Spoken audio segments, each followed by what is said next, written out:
Olha, o novo presidente da Petrobras diz que não vai ter indicação política na estatal. Pedro Parente terá a missão de recuperar as finanças e a confiança na empresa. Juliana, o governo tem outros problemas para resolver na economia, tem rombo nas contas públicas que assusta e na segunda-feira vai apresentar a nova meta fiscal, a meta de economia. Ô Chico, essa conta não é fácil, é ruim subestimar e é ruim superestimar. E a conta não é simples porque leva em consideração diferentes parâmetros da economia e o governo não quer errar. Já está claro que o rombo deve ser muito maior que o governo anterior estava prevendo. O governo continua fazendo contas, levantando informações sobre os gastos, as dívidas e quanto deve arrecadar em impostos este ano. Quer anunciar até segunda-feira qual a meta fiscal de 2016. E para isso precisa saber primeiro qual o tamanho do buraco nas contas públicas. Eu tenho defendido que meta fiscal seja algo claro. Minhas críticas ao governo anterior eram exatamente o governo começava o ano propondo um superávit e terminava o ano conferindo um déficit grande. Eu acho que não pode ser assim. O governo tem que ter credibilidade. O que o governo falar tem que acontecer. E, de fato, desde o ano passado, a meta fiscal vem sendo alterada a toda hora. Em 2015, o governo começou o ano projetando que as contas do setor público teriam um superávit. A meta era economizar 66 bilhões de reais para pagar juros da dívida.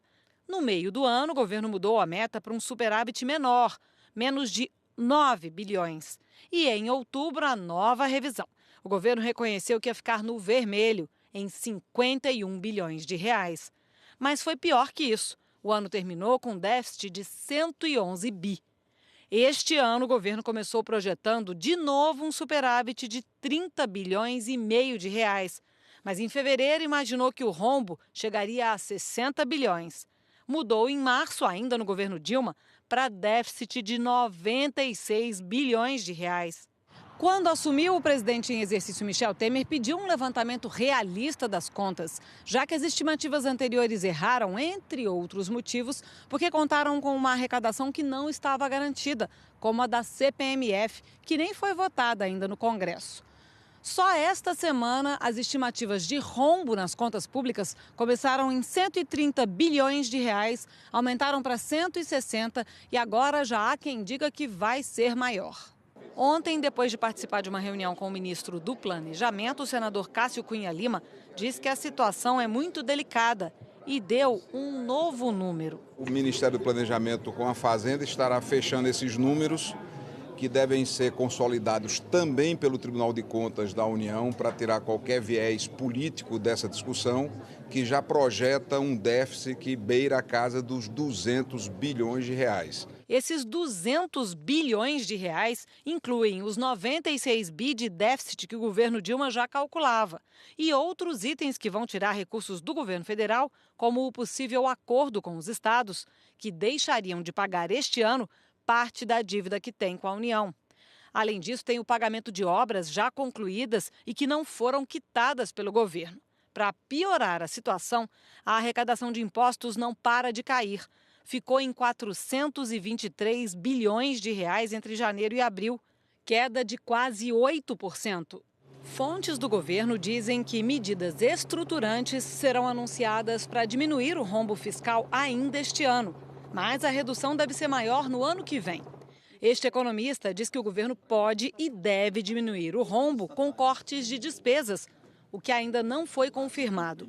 Ele diz que isso seria um sinal positivo de que o governo fez o dever de casa e poderia ajudar na aprovação de medidas difíceis no Congresso. Você precisa ter os números corretos para saber exatamente como você vai fazer a gestão da economia do país, né? A equipe econômica que foi nomeada reconhecidamente pelo mercado é uma equipe competente, né? Mas que passam também por um teste político no Congresso para poder aprovar todos os ajustes fiscais necessários. Na avaliação do economista, o governo deu ontem um sinal muito positivo quando confirmou o nome de Pedro Parente para presidir a Petrobras. Parente foi ministro da Casa Civil, do Planejamento, secretário executivo do Ministério da Fazenda e presidente do Conselho de Administração da Petrobras no governo de Fernando Henrique Cardoso, do PSDB. Ele coordenou as ações para administrar o racionamento de energia em 2001.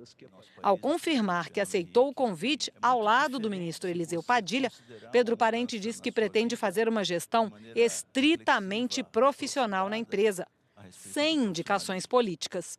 Isso foi uma orientação clara que o presidente Temer me passou.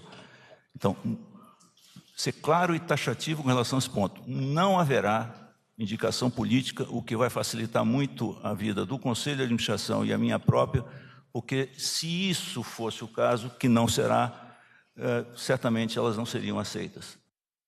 Hoje os técnicos estão fechando os números para serem apresentados até segunda-feira e o Senado deve votar a meta fiscal, ou pelo menos discutir a meta fiscal já na terça-feira, Ana Paula. Ok, Juliane. Falando ainda da Petrobras, né, a empresa foi de mais respeitada a investigada por corrupção.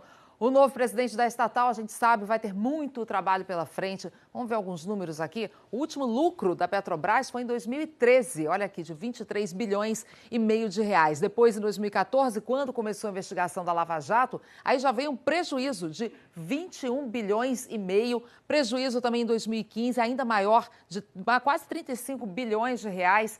E só nesse ano, já no primeiro trimestre, já tivemos um prejuízo aí de 1 bilhão e 200 milhões de reais. Essa queda de prestígio da empresa se refletiu nas ações. Olha que a comparação com 2008, quando uma ação da Petrobras, uma ação preferencial, valia R$ 43,00. Agora, em maio desse ano, fechou ontem a R$ 8,96. Sem dinheiro em caixa, os investimentos despencaram, como a gente vê aqui na comparação entre 2013 e 2015. A produção de petróleo caiu 8% no primeiro trimestre e a venda de combustíveis caiu em 10%.